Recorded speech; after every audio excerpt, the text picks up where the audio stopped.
పరిశుద్ధ గ్రంథంలో నుంచి చిన్న మాట చూద్దాం. హెబ్రీయులకు రాసిన పత్రిక 12వ అధ్యాయము 14వ వచనంలో ఒక మాట చదువుదాం. అందరితో సమాధానమును పరిశుద్ధతయు కలిగి ఉండుటకు ప్రయత్నించుడి. పరిశుద్ధత లేకుండా ఎవడను ప్రభువును చూడడు. చిన్న మాట ప్రార్థన చేసుకుందాం. ప్రేమగల మా కన్న తండ్రి అనేసా, నీకు వందనాలు, కృతజ్ఞతాస్తుతులు మా తండ్రి. మీరు ఇచ్చిన లేఖన భాగాన్ని బట్టి నీ కృతజ్ఞతాస్తుతులు. ప్రభువా, నీవే నాతో మాతో ఈ వాక్యాన్ని విరిచి మాట్లాడినాయా. నీ మనసులో ఉద్దేశించుకున్న సంగతులు మేము పరిపూర్ణత అలాగనే సంపూర్ణత అయా మేము పొంది, నీ కృప పొంది ఎచ్చబడు సంఘంలో మేము ఉండి నిన్ను మహింపరుచున్నట్లుగా, వధువులో నువ్వు నిర్ణయించిన ఉన్నత స్థానంలో నిలిచి యుగ యుగాలు నీతో కలిసి నిత్య రాజ్య పరిపాలన చేయనట్లుగా కృప కలిగినట్లు, ఈ భూమి మీద మీరు మాకు నిర్ణయించిన ఆయుష్కాలం అంతటిలో దుష్టుని యొక్క ఏ ఆగడాల వల్ల మా ఆయుష్ అర్ధాంతరంగా ముగించబడకూడదయా.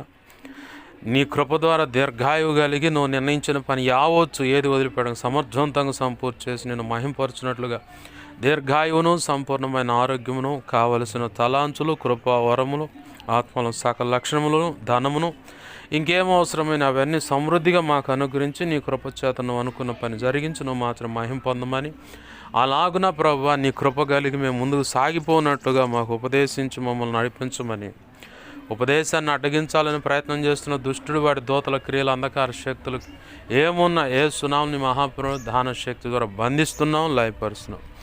నా చుట్టూరు, మా చుట్టూరు, ఈ గృహం, కాలనీ ప్రాంతం చుట్టూ ప్రాంతంలో ఎక్కిపిస్తున్న బిడ్డల చుట్టూరు కూడా సిలువ రక్తపు కంచె, రక్షణ కంచె, అగ్ని కంచెను వేయండి. ప్రాంతాన్ని, సమాజాన్ని, ప్రజలు మీ స్వాధీనం తీసుకో, కరెంట్ మీ స్వాధీనం తీసుకో. అయా కనికరించండి.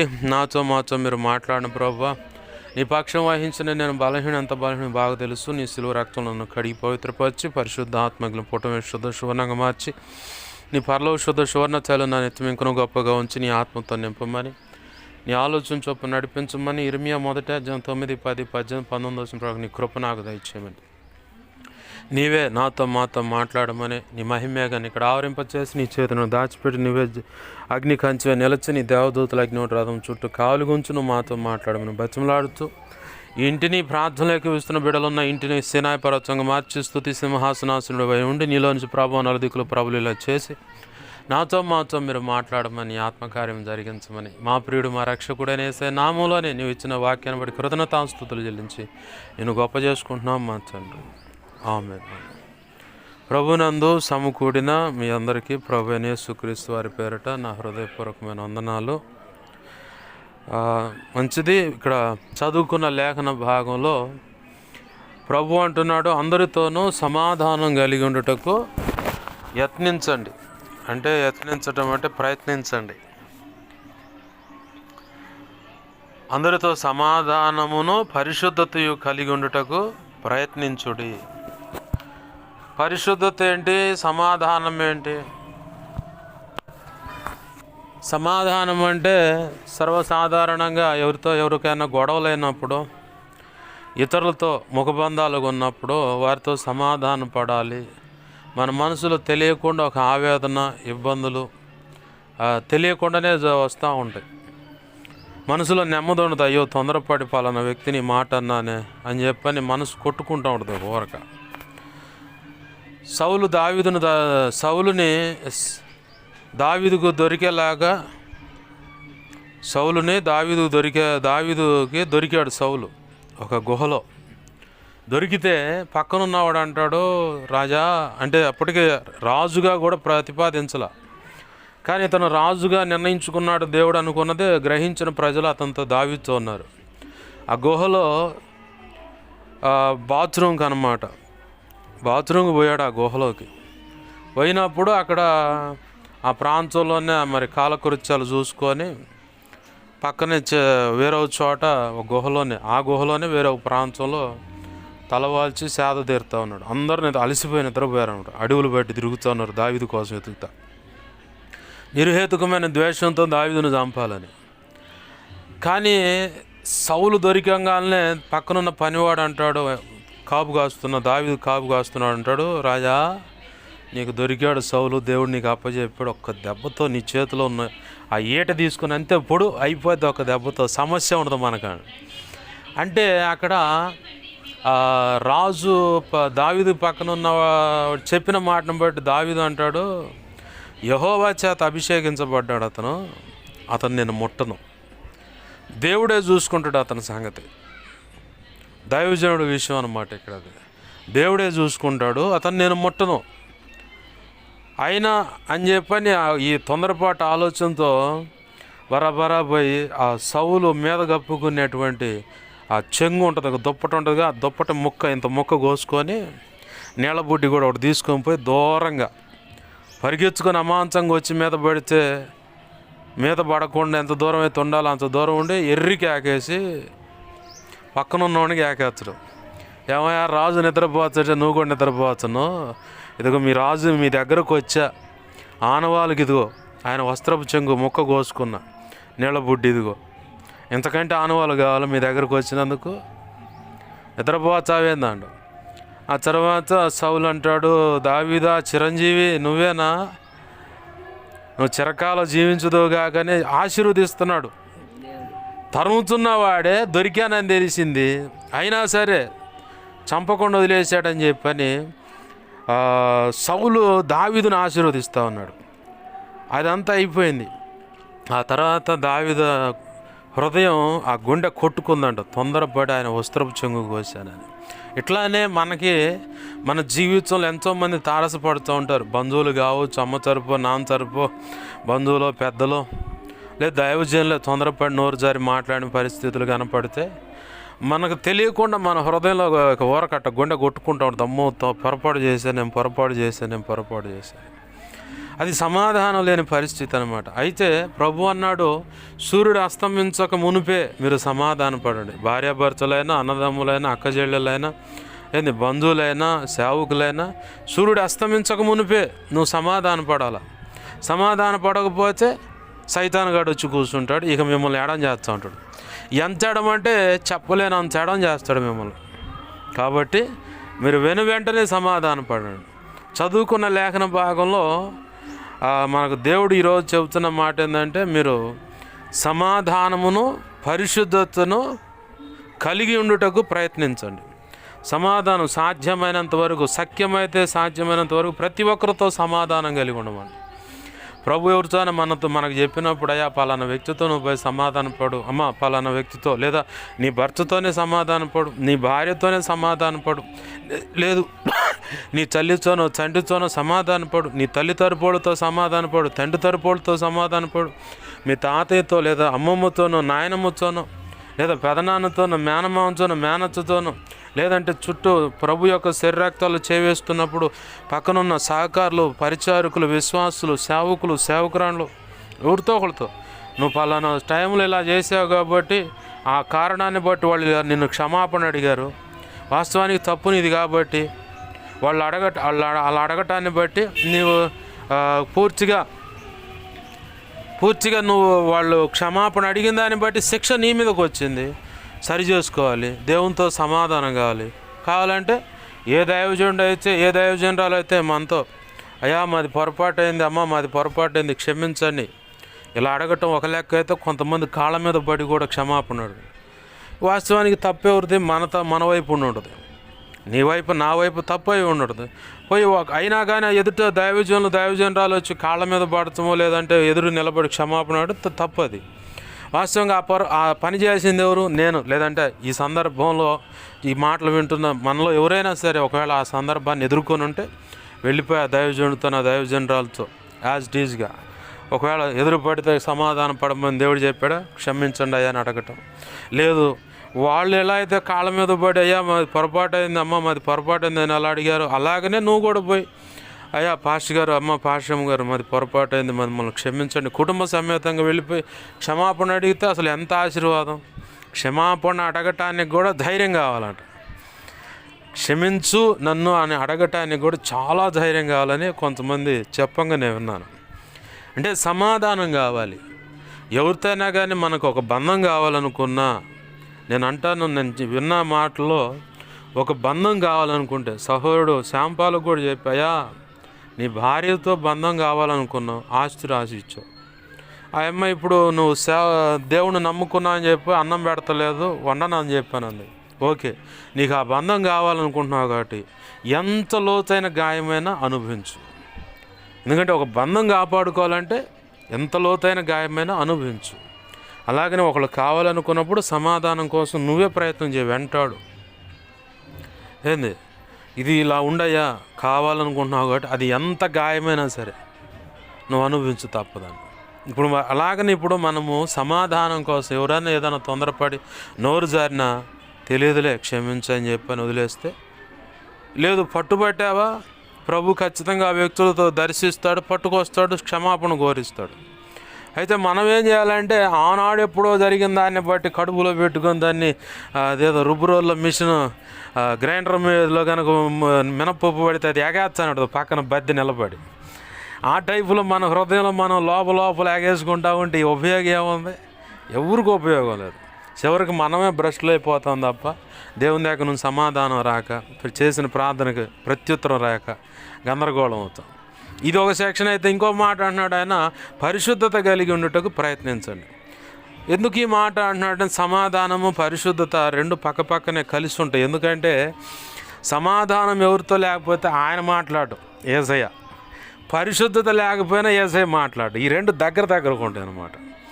అయితే పరిశుద్ధత యవన ప్రాయంలో ఉన్న వాళ్ళేమో జారత్వానికి వెళ్తూ ఉంటారు, ఇంకా రకరకాల శరీరేచ్ఛలు కోరుకోవడానికి వెళ్తుంటారు. వాళ్ళ మధ్య వయస్కులు కానీ వృద్ధులు కానీ తొందరపడి ఎక్కడైనా విగ్రహారాధన అయినా కానీ అది పరిశుద్ధతను కోల్పోవటం అయింది.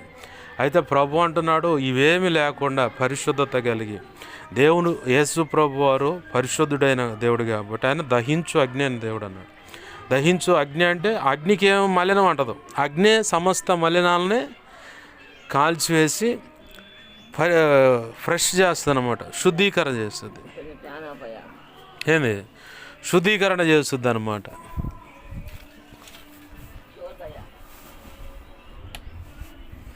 శుద్ధీకరణ చేస్తుంది అన్నమాట. కాబట్టి మన దేవుడు పరిశుద్ధుడు కాబట్టి ఆయన మనల్ని కూడా పరిశుద్ధులుగా ఉండాలనే కోరుకున్నాడు. ఏమైనా పొరపాట్లుంటే ఆళ్ళీళ్ళు ఇసిరి పడేసినట్టుగా పడేసేవాడు కాదు. నువ్వెంత మలినమై ఉన్నా, బాప్తిసం పొందినా బాప్తిసం పొందకపోతే అయ్యా నేను ఘోర పాపినని చెప్పి ఒప్పుకుని క్షమాపణ కోరుకొని బాప్తిసం అనుభవంలోకి వస్తే ప్రభు తన బిడ్డగా అంగీకరిస్తాడు. బాప్తిసం పొంది కూడా నీచమైన ఏమైనా కార్యాలు జరిగి ఉంటే, నీచమైన కార్యాలు ఏయోటి జరుగుతూనే ఉంటాయి, కనపడకుండా రహస్య పాపాలు ఎన్నో ఉంటాయి. ఆ పాపాలు ఉన్న ప్రభు మౌనంగా ఎందుకుంటాడంటే ఏదో ఒక సమయంలో నా కుమారుడు లేదా నా కుమార్తె నా ఎదుటికి వచ్చి పశ్చాత్తాపడి కన్నీరు విడిచి నా పొరపాట్లు అయ్యా క్షమించని అడుగుతారు. ఖచ్చితంగా నా రక్తాన్ని వారి మీద అలా ప్రోక్షించి శుద్ధజలంతో కడుక్కొని పరిశుద్ధాత్మ అగ్ని అనే అగ్నిలో పుటం వేసుకొని నా బిడ్డగా పుటం వేయబడిన బంగారం ఎలానో మేలిమి బంగారంలాగా మనల్ని పక్కకు పెట్టుకోవాలని ఆశతో చూస్తున్న దేవుడు. మన జీవితాలు ఏ పొరపాట్లైనా ఉండొచ్చు, అది ఎంత ఘోరమైన పొరపాటైనా సరే, ఎంత ఘోరమైన పొరపాటైనా సరే దేవుని పాదాలు పట్టుకుంటే ఖచ్చితంగా ఆయన క్షమిస్తాడు. క్షమించని దేవుడు కాదు, ఎందుకంటే ఆయన చాలా పరిశుద్ధుడు అన్నమాట. అంత పరిశుద్ధుడు కాబట్టి ఇలా ప్రపంచం మొత్తం ఆయన వైపు చూస్తుంది, ఆయన ఆకర్షిస్తాం. ఆయన ఆకర్షణకు ఆకర్షితులై ఆ ప్రభావానికే అందరూ ఆ దగ్గరికి వెళ్ళిపోతున్నారు. వెలుగు కనుక వస్తే మెలుగురు పురుగులు కనుక తపనకు పరిగెడతాయి. వెలుగు కనపడితే మెలుగు పురుగులు పొలం మీద కనపడుతుంటే మెరుత్త మెలుగురు పురుగులు. లేదు ఉషిళ్ళు అంటారు, కింద చెదల పుట్టలో నుంచి బయటకు వచ్చే ఆ పురుగులు. అవి ఎలుగు కనపడితే వర్షం పడినప్పుడు పుట్ట పగిలిందిరా వచ్చినారు చూడు, ఆ కరెంటు స్తంభం మీద చూడు ఇంట్లో కూడా వచ్చినారు, రే బకెట్ పెట్టాను వాళ్ళు పెద్దోళ్ళు. మా చిన్నతనంలో మరి మీకు కూడా తెలుసు అది ఏంది, ఉసిళ్ళు కావాలని పట్టుకోవడానికి స్టూల్ మీద దీపం పెట్టి కింద బకెట్లో కాసి నీళ్లు పోసి ఆడ పెట్టేస్తారు. ఎందుకంటే దీపం కాడ ఖచ్చితంగా ఆకర్షించుకొని అవి వచ్చి అటు తిరుగుతా వచ్చి ఆ నీళ్ళలో పడితే ఒకదాని ఒకటి బాగా చాటడు వచ్చాయి. వాటిని పొద్దున్నే మళ్ళీ శుభ్రంగా రెక్కలతోనే అంతే కళాయిలో పెట్టి ఏపి తింటా ఉంటే కమ్మగుండేవి. ఏంది మా చిన్నతనం నేను చూశాను. యేసయ్య కూడా అలా వెలుగ్గా ఉన్నాడు. ఆ పురుగులు ఎలా అయితే పరిగెత్తుకుంటూ వచ్చాయి, ఈరోజు ప్రపంచవ్యాప్తంగా ఉన్న ప్రజలు, ఆయన చిత్తంలో ఉన్న ప్రజలు, ఆయన అంటే ఏందో తెలిసిన ప్రజలందరూ ఆ వెలుగు అయిన యేసయ్య దగ్గరికి ఆకర్షితులయ్యారు, రక్షించబడ్డారు. ఆ వెలుగు చేత వెలిగించబడి ఇవాళ అనేక జీవితాలను వెలిగిస్తూ ఉన్నారు, అనేక కుటుంబాలను వెలిగిస్తూ ఉన్నారు, అనేక సమాజాలను వెలిగిస్తూ ఉన్నారు. ఆ వెలుగే కనుక లేకపోతే మనం ఏమైపోయేవాళ్ళం తెలియదు. కాబట్టి ప్రభు అంటున్నాడు, ఏమైనా పొరపాట్లు ఉంటే, ఏమైనా బుద్ధిహీనతలు ఉంటాయి, ప్రభు క్షమిస్తాడు. చాలామందికి ఒక డౌట్ ఉంటుంది అన్నమాట, అమ్మో మా ఆయన దగ్గరకు పోతే క్షమిస్తాడో లేదో అని చెప్పని, అమ్మో మా భార్య దగ్గరకు పోతే క్షమించుద్దో లేదని, అమ్మో మా అమ్మ నాన్నోళ్ళు క్షమిస్తారో లేదని, మా నాయనమ్మ క్షమిస్తుందో లేదని, మా అమ్మమ్మ క్షమిస్తుందో లేదని, మా జేజీ క్షమిస్తుందో లేదని, మా చిన్నమ్మ క్షమించుద్దో లేదో, మా పెద్దమ్మ క్షమించుద్దో లేదో, మా పెద్దయ్య, మా పెదన్న, బాబాయ్, మేనత్తలు క్షమిస్తారో లేదని, లేదంటే మా మేనల్లుడు క్షమిస్తాడో లేదో మమ్మల్ని అని చెప్పని, మా మేనగోళ్ళు క్షమించుద్దో లేదని, మా వదిన క్షమించుద్దో లేదని, ఇలా రకరకాల ఆలోచనలు అన్నమాట. కానీ ప్రభు కృప ఏంటంటే ఎంత ఘోర పాపినైనా ఆయన క్షమించడానికి సిద్ధంగా ఉన్నాడు. ప్రభు నాకు నేర్పింది ఏంటంటే ఎదుటి వ్యక్తులు ఏమైనా పొరపాట్లు బుద్ధిహీనతల్లో పడి ఉన్నా వాళ్ళ విషయంలో క్షమించటమే నేర్పాడు ప్రభు. ఎందుకంటే ఒకవేళ వాళ్ళకి గిరిగీసి ఇదిగో ఇంతే కొలబద్దగా ఉండాలని చెప్పని లెక్క కడితే, నేనేదన్నా పొరపాటు చేసినప్పుడు నా ప్రభు అంటే నువ్వు వాళ్ళకి గిరిగీసావు కదరా, నీకు కూడా అంతే గిరిగీస్తున్నా, వాళ్ళ గిరిగీసిన గిరి చొప్పునే నువ్వు కూడా ఉండాలిరా అంటాడు ఆయన. ఇప్పుడు ఆయనే ఘోరమైన పాపినే క్షమిస్తున్నప్పుడు నేనే ఉండి కొలబద్దేసి మూల మట్టం పెట్టి కరెక్ట్గా ఇంచే ఉండాలా, ఇది దాటిపోకూడదు, తోకానికి వచ్చిందా లేదా, ఇటుక బిళ్ళ జారిపోయింది, అట్టుండకూడదు ఎట్టుంకూడదు, ఈ లక్షణంలో ఎట్టుండాలా, ఈ పొరపాటు చేయకూడదు, ఇలా కరెక్ట్గా ఉండాలంటే కుదరదు, అది బండి నడవదు. ఎందుకంటే ఒడిదుడుకులు ఉంటాయి, తొందరపాటి నడుస్తూ ఉన్నప్పుడు ఎదురు దెబ్బలు తగులుతూనే ఉంటాయి, తగలటం గాయమైతే అయింది అంతే ముందుకు పడిపోవటం ఉంటుంది, బురద అవుతూ ఉంటుంది, దుమ్ము అవుతూ ఉంటుంది, అయినా సరే దులుపుకొని పోతున్నాం. క్రీస్తు రక్తంలో కూడా అలాగనే మన పొరపాట్లు బుద్ధిహీనతలు ఉంటే కడుక్కొని ముందుకు పోవటానికే క్షమాపణ అనేదాన్ని ప్రభు బాగా పెద్ద మొత్తంగా దాన్ని అట్ట పెట్టించాడు, కనికరము వాత్సల్యతతో. అయ్యే లేకపోతే మన పరిస్థితి ఏంది, ఎప్పుడో అసలు ఈ పిల్ల పనికిరాదండి, ఈడు పనికిరాడని చెప్పి అంతే బీక్కునేవాడు. కానీ ప్రభు ఏం చేస్తున్నా అంటే మనల్ని ఓర్చుకుంటున్నాడు. మనం కూడా ఇప్పుడు మా అమ్మ తొందరపాటు ఏయో మాట్లాడుతూ ఉన్నా కానీ లేదు ఏమో తెలియదు ప్రభు క్షమించని చెప్పని, అంటే అర్థం కావడం చెబుతున్నా, క్షమించని చెప్పాను. కొంతమంది అనుకుంటారు నన్ను క్షమిస్తాడో లేదో అని చెప్పని, నా విషయంలో కూడా ఒకవేళ ఎవరైనా అనుకుంటే అనుకోవచ్చు. మనందరి విషయాల్లో, నా మాటలు వింటున్న ఎవరి విషయంలో అయినా సరే, పలానా వాళ్ళు నన్ను క్షమిస్తారో లేదో, పలానా వాళ్ళు నన్ను క్షమిస్తారో లేదంటే అసలు ముందుకు పోవాలి కదా. ముందుకు పోకుండా క్షమిస్తారో లేదో అనుకుంటే, ఇప్పుడు హోషేయ గ్రంథంలో ఒక వ్యభిచారిని తెచ్చి పెళ్లి చేసుకో అబ్బాయి హోషేయ అన్న ప్రవక్తతో, తెచ్చుకుండా పిల్లలను కూడా కాండు. ఈ అమ్మాయి మళ్ళీ డబ్బు వ్యామోహం తోటి పడిపోయింది. వాంగాలను మళ్ళీ ఆ తీసపోయినోడు ఏం చేసిందంటే, వాడుకున్నంతకాలం వాడుకొని ఇది నాకు అవసరం లేదని బజార్లో సంతలో పెట్టి ఏలం పాట పెట్టాడు. దేవుడు అన్న పోయి నీ భార్యను తెచ్చుకోపాడు. ఏంది ఆ మాటకు అసలు అర్థం? ప్రభు అన్నాడు ఏమనొద్దు ఆ అమ్మాయిని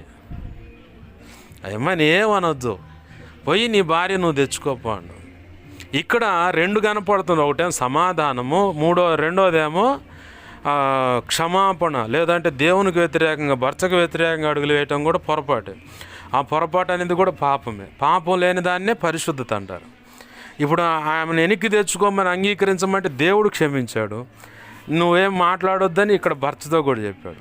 అలాగనే మన దగ్గర ఏదైనా పొరపాట్లు ఉంటే వెళ్ళిపోయి వాళ్ళతో సమాధానం పడినప్పుడు మన మీద ఆ నేరస్థాపన, ఇదిగో నీ విషయంలో ఈ పాపం ఉన్నదన్నది కొట్టివేయబడుతుంది. అప్పుడు పరిశుద్ధత మనకు కలుగుతుంది. బలహీనమైన పనులు ఉంటాయి, ఆ పనుల వల్ల వచ్చే అపవిత్రత వేరు, ఇక్కడ ప్రభు పరిచయం చేస్తున్న అపవిత్రత వేరు. ఏదేమైనా అవైనా ఇవైనా మొత్తానికి అటు సమాధానాన్ని కలిగి ఇటు పరిశుద్ధత సమాధానమును పరిశుద్ధత కలిగి ఉంటున్నాడు. ఈ రెండు కలిగి ఉండటం ఒకే అయితే ఇప్పుడు మూడో మాటగా ప్రభు అన్నాడు, పరిశుద్ధత లేకుండా దేవుణ్ణి ఎవడూ చూడలేడు. చాలామంది ఆ కోరిక అన్నమాట, నేను ప్రభువుని చూడాలని. మహాభక్తుడైన మోషే గారే, ప్రభువా నిన్ను చూడాలనుకుంటున్నా అంటే, నన్ను చూసి ఎవడు బతకలేదు మోషే, అయితే పలానా చోటకు రా, ఒక సట్టు ఉంది, రాళ్ళ సట్టు, ఆ సట్టుకు మధ్యలో గ్యాప్ ఉంది, ఆ గ్యాప్లో నువ్వు ఉండు అంటే బండలకు మధ్యలో పెద్ద పెద్ద బండలను సట్టు అంటారు. ఆ మధ్యలో ఆ గ్యాప్లో నువ్వు పోయి దాక్కుంటే నా చేట గప్పి నా వెనకాల నేను దాటిపోతుంటే వెనక పారిశ నువ్వు చూస్తావు. అలానే చూపించాడు ప్రభు. మోషేగా ఆయన అట్లా చూపించుకున్నాడు. మరి మనకు డౌట్ అవుతుంది, సీనాయి పర్వతం మీద ఆయనతో మాట్లాడింది ఎవరంటే, ఆయన తట్టుకునేలాగా ఒక అగ్నిలో నుంచి మాట్లాడాడు. ఆయన అగ్నిలో నుంచే మాట్లాడాడు, దేవునితో ముఖాముఖిగా మాట్లాడి. ప్రభువే చెప్పాడు, ఒక స్నేహితుడితో ఎలా అయితే స్నేహితుడు ఎలా అయితే మాట్లాడుకుంటారో అలానే మాట్లాడే మోషేతో. ఇంకొక డౌట్ కూడా రావచ్చు, ప్రకటన గ్రంథంలో పద్మజ దీపంలో యోహాను గారు అక్కడ యేసయ్యను చూసినట్టు కనపడుతుంది కదంటే, మరి ఆయన దేహము ఆ కళ్ళు చూడగలిగే అంతగానే అది దర్శనంలో కనపడదు. దర్శనంలో అవన్నీ చూస్తూ ఉన్నాడు ఆయన, పరలోకాన్ని కానీ మొత్తం. కానీ ఈ మట్టి కళ్ళతో చూడలేము ఆయన్ని. మహిమ దేహంతో ఉంటేనే చూడగలుగుతాం. ఇప్పుడు నేను ఉన్నా మీ మధ్యలో పరదేశ్ దగ్గర పోయాను. నాకు తెలియదు నేను ఎలా పోయాను. నేను నిద్రపోయాను, కళ్ళలో చూస్తూ ఉన్నాను. నిద్రపోతే పరదేశ్కి వెళ్ళా. అందరూ పోంగానే అందరూ ఎవరికోళ్ళు ధ్యానిస్తూ ఉన్నారు. వీళ్ళు ధ్యానిస్తున్నారని చెప్పిన వాళ్ళలో ఋషులు కూడా ఉన్నారు, ధ్యానిస్తూ ఉన్నారు. సిలువ మీద ఉన్న వాళ్ళు కూడా ఉన్నారు. ఒక బెల్లు మోగింది, మళ్ళీ యథావిధిగా మళ్ళీ ప్రశాంతంగా పడుకోగానే అటు పోయి ముందుకు పోగానే ఆ పైన గది కనపడుతుంది. ఆ గది కాడికి వస్తున్నా ఎవరు రావట్లే నాతో మాట్లాడటానికి. పోతున్నా కానీ గది పైకి పోవటానికి దారి ఉంది కానీ పోలేకపోతున్నా. ఆడకు రాంగంలో ఒక పెద్ద ఆయన వచ్చిన గడ్డం ఉంది. ఏం కావాలి నీకు అంటే ఆ మాట వినపడుతుంది. ఏం కావాలి నీకు అంటే, ఆ గది ఏందో నాకు తెలియాలని. ఇట్రా అని చెప్పని కాస్తంత లెక్క మన ఆ గేట్ కాడ నుంచి ఇంత లెక్క తీసుకొచ్చి కూర్చోబెట్టాం. ఇక్కడ కూర్చునే లోపల నా చుట్టూ ముగ్గురు కూర్చున్నారు. ముగ్గురు కూడా గడ్డ ఉంది, ముగ్గురు కూర్చున్నారు. ఇంకా చెబుతూ ఉన్నారు, ఏం కావాలి నీకంటే, ఆ పైన ఆ గది కాడకు పోవాలి, నేను ఆ గదిలో ఏముందో తెలుసుకోవాలనుకున్నాను. అది మర్మం అన్నాడు. అంటే అది మర్మం, నీకు అప్పుడే తెలియదు, అది అర్థం కాదు, మర్మం అన్నాడు. మర్మం అని చెప్పాను, ఇంకేమేమో చెప్పారు వాళ్ళు. వింటానే ఉన్నా వాళ్ళు మాట్లాడే మాటలన్నీ విన్నా. సడన్గా మెలకు వచ్చింది, లేచా. ఏంది నాకు దర్శనాలు అలా చూపించాడు. రక్షణ పొందిన కొత్తలో అయితే బైబిల్లో అక్షరాలు మండుతున్నట్టుగా చూపించాడు. సిలువ చిన్నది మెళ్ళ వేసుకుంటాం, సిలువ చిన్నవి కీచైన్లు పెట్టుకుంటాం సిలువలో, అలాంటి సిలువలు మండుతున్న సిలువలు నాకు చూపించాడు.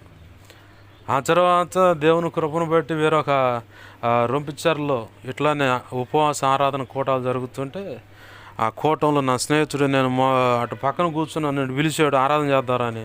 నేను రానన్నా కానీ బలవంతంగా అటు కూర్చోబెడితే ఈ చేతులు ఎట్టుంటాయి తండ్రి సన్నిధానం పాత బ్యానర్లో, ఈ చేతులు రెండు కాల్చా అవి రెండు వచ్చి మా ఇద్దరు నెత్తి మీద పెట్టి కొద్దిసేపు ఉండి, ఆ తర్వాత అవి రెండు ఒకటే అవతల ఒక ఆడపిల్ల ఆరాధన చేస్తూ చూస్తుంది ఈ దర్శనం. ఆ అమ్మాయి దగ్గరికి పోయి, ప్రభువా నేను తట్టుకోలేకపోతున్నా, ఇది నా వల్ల కావట్లేదని. ఇక ఆ అమ్మాయి తర్వాత కూటం అయిపోయిన తర్వాత నా పక్కన నా స్నేహితుడు బాబాయ్ వరుస అవుతాడు, బాబాయ్ ఎట్టు వచ్చిందని చెప్పాను.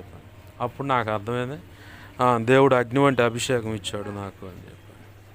ఏమి ప్రభువునందు మనము పరిశుద్ధతను కలిగి ఉండాలి. మన వల్ల అయితే కాదు ఆ పరిశుద్ధతను కాపాడుకోవటం, కానీ ప్రభువుని ఎప్పటికప్పుడు నిన్ను చూడగలిగే పరిశుద్ధత. 93వ కీర్తన 5వ వచనంలో కూడా, నీ సన్నిధికి ఎన్నటికి పరిశుద్ధతయే అనుకూలమైన ఉంది. ఎందుకంటే ఆయన పరిశుద్ధుడైన దేవుడు కాబట్టి ఆయన చూడాలన్నా పరిశుద్ధత కావాలి, ఆయన సన్నిధిలోకి వెళ్ళాలన్నా పరిశుద్ధత కావాలి, మనం ప్రార్థన చేసినప్పుడు సమాధానం కావాలన్నా పరిశుద్ధత కావాలి. ఏయి లేకపోతే కుదరదు అన్నమాట. నేను ఒక తల్లి గురించి ఎందుకో దేవుడు ఇప్పుడు పదే ముందుకు నా ఆలోచనలో తెస్తూ ఉన్నాడు. నాకు తెలిసి నేనున్న కాలనీలో ఒక తల్లి తెలుసు. అయితే ఆమె సాక్ష్యం నేను విన్నాను. ఎంతంటే భర్తతో ఉంటూ 2 ఆడపిల్లలు ఉన్నారు. తర్వాత తెలియకుండా మరి అప్పుడు తెలిసిన ఆ లోకంలో ఆ పరిచయాల ఆలోచనలను బట్టి వేరొక వ్యక్తితో దగ్గరగా ఉండటం, తీరా రక్షణ పొందిన తర్వాతను రక్షణ పొందకముందు ఆ వ్యక్తి మళ్ళీ నాతో ఉండాలని బలవంతం చేయటం అట్లా ఇట్లా కాదు, మళ్ళీ ఒంటి మీద గుడ్డ లేకుండా మొత్తం బీగేశాడంట. సిగ్గు కప్పుకోవడానికి ఎవరు వచ్చినా కానీ అడ్డం పడలేదంట. ఇక పక్కనే మా పాష గారు వాళ్ళు ఉన్నారు ఆ ఇంట్లో. అక్కడ కింద మన ఇంటి ముందు అరుగున్నట్టే అరుగుంది, ఆ లోపలికి వెళ్ళిపోయిందంట. లోపలికి వెళ్ళిపోయి గడగడ వణుకుతూ ఉంటే అప్పుడు పాష గారు వీళ్ళంతా అట్లా వచ్చి నిలబడి, ఆ రోజు నుంచి ఈ రోజుకి ఆమె నేను క్షుణ్ణంగా పరిశీలిస్తాను అంటే చూస్తూనే ఉన్నాను. పరిశుద్ధతను కాపాడుకోవటానికి ఆమె ఎంత పరితపించిందో. నేను ఒకప్పుడు జీవితం అయితే నువ్వు చెప్పినట్టు మన బంధం అనుబంధం కాకపోయినా ఇది అంటారు చూడు, కారులో షికారులు అన్నట్టుగా అట్లా వెళ్ళిపోదు. ఇప్పుడు నేను యేసయ్య బిడ్డగా మారిపోయాను. నేను పరిశుద్ధతను కాపాడుకోవాలంటే ఒకప్పుడు ఆ స్నేహాలు ఆ పరిస్థితులకు నేను చోటు ఇవ్వకూడదు. కాబట్టి అని చెప్పని ఆ తల్లి నగ్నంగా మారిపోయినా మాంసంగా వెళ్ళిపోయి ఆ మురికాలలో అరుగు, మన ఇంటి ముందు అరుగు ఉందిగా, అట్లా అరుగుకి లోపలికి వెళ్ళిపోయి దాక్కుందంట. దాక్కోగానే ఆ సాక్ష్యం నేను విన్నా. అప్పటి నుంచి ఇప్పటి వరకు ఆమె విషయంలో నా తల్లి ఎంత పరిశుద్ధమో, నా తల్లి ఎంత పవిత్రమని నేను అనుకుంటానో అంతే పవిత్రంగా ఆమెను కూడా భావిస్తాను. ఎందుకు ఆమె గురించి ప్రత్యేకంగా అంటే ఒకప్పుడు జీవితం అయితే ఇంకా మనం యథావిధిగా ఉండవచ్చు అనుకోవచ్చు. ఇంకొక విచిత్రం ఏంటంటే ఒకప్పుడు నేను ఈ జీవితం కలిగి ఈ స్థలంలోని ఈ పొరపాట్లు చేశాను. అయితే అదే స్థలం దేవుని మందిరంగా మారిపోవాలని దేవుని మందిరంగా మార్చేసుకోండి. అంటే ఆ ఛాయలు కనపడకూడదు. ఇక నేను దేవుని బిడ్డగా మారిపోయాను, నేను దేవుని బిడ్డనని. ఆనాటి నుంచి ఈనాటి వరకు కూడా ఇప్పుడు నీకు ఇచ్చిన సాక్ష్యం ఎక్కడీమాని ఇస్తా. నా తల్లి ఎంత పరిశుద్ధమో ఆమె విషయంలో కూడా అంతే పరిశుద్ధమైన ఆలోచన కలిగా, అంతే పవిత్రంగా భావిస్తాను. ఇంకా వేరే కోణంలో కనపడదన్నమాట, ప్రభు అంటున్నాడు ఈరోజు మనతో పరిశుద్ధత కలిగి సమాధానమును పరిశుద్ధతయు కలిగి ఉండుటకు ప్రయత్నించండి. మనం ప్రయత్నం చేయాలి. అంటే నేను ఉండాలని సమాధానం కలిగి ఉండాలని ఆశపడుతున్నానయ్యా, పరిశుద్ధత కలిగి ఉండాలని ఆశపడుతున్నాను. నా వల్ల ఏదన్నా మన వల్ల కావట్లేదు ప్రభు, నువ్వే నాకు మార్గం చూపించు అంటే ఖచ్చితంగా ప్రభు చూపిస్తాడు. మూడవదిగా ప్రభు అంటున్నాడు పరిశుద్ధత కలిగి ఉంటేనే దేవుని చూడగలుగుతాడు. దేవా, నిన్ను చూసేంత పరిశుద్ధత నాకు, నీ స్వరాన్ని వినేంత పరిశుద్ధత నాకు. ఆ పరిశుద్ధత లేకపోతే మనం ఎంత భక్తి సాధన చేసిన ఉపయోగం ఉంది. కాబట్టి నిన్ను చూసే పరిశుద్ధత నాకు ఇవ్వు ప్రభు. నీ స్వరాన్ని వినగలిగే పరిశుద్ధత, ఆ చెవులు కూడా పరిశుద్ధంగా ఉంచు, ఈ కనులను కూడా పరిశుద్ధంగా, నా హృదయాన్ని పరిశుద్ధంగా ఉంచు. హృదయం ఘోరమైన వ్యాధి గలది, మోసకరమైనది అన్నా. నా హృదయంలో ఇంకా ఘోరమైన వ్యాధి ఏదైనా ఉందా, మోసకరమైన సంగతులు ఏమైనా ఉన్నాయి, దాన్ని తొలగించు. నా అంతరంగాన్ని పరిశుద్ధపరచు. ఈ హృదయము ఈ దేహం నీకు దేవాలయం అన్నావు కదా. పాడు చేసుకునే విషయాలు నా జీవితంలో నాకు బుద్ధిపూర్వకంగా ఏమైనా తెచ్చుకుంటున్నానా, ఉంటే వాటిని దూరపరచు. లేవా, నిన్ను చూడగలిగే ధన్యత నాకు, ఆ పరిశుద్ధత నాకు. నాకు తెలుసు ఒక తల్లి ఇక్కడే ఈ అన్యరామవరం హాస్పిటల్ దగ్గర దాంట్లో పనిచేసే ఒక పిల్లగాడు నాగరాజు అంటారు. వాళ్ళ అత్తగారు బాప్తీసం పొందమంటే పొందల, చివరికి ప్రభు పట్టుకొచ్చుకోండి. మంచంలో ఉండగానే పరిశుద్ధ ప్రభు వాళ్ళు ఇచ్చాం మేము. ఒకరోజు ఆ తల్లి సాక్ష్యం ఇస్తుంది, గొంతంతా మూసుకుపోయి నోరు రాట్లా. యేసు ప్రభు వారు వచ్చి, పసిబిడ్డ అప్పుడే కన్నా, లేదంటే 1 సంవత్సరం 2 సంవత్సరాల పిల్లగాని తల్లి ఏం చేస్తుంది, ఇట్నే చేతుల మీద ఉంచుకొని తన చనువు అందించుదిగా, అట్లానే పెట్టుకొని ఇట్ట పెట్టుకొని యేసయ్య ఈ అరచేతులకు వెళ్ళి చూసినట్టు చూస్తూ ఉన్నంట. మంగమ్మ, ఆ పేరు తర్వాత మరియమ్మగా మార్చాడు. మరియమ్మ, నాతో మాట్లాడవా అంటే యేసయ్యకి వెళ్ళి అంతే చూస్తా యేసయ్యా అందంట. ఆ తర్వాత స్వరం వచ్చింది. కొన్ని రోజులు ప్రభు ఉంచుకున్నాడు, పరిశుద్ధపరచుకున్నాడు, తర్వాత దేవుని సన్నిధికి తీసుకున్నాడు.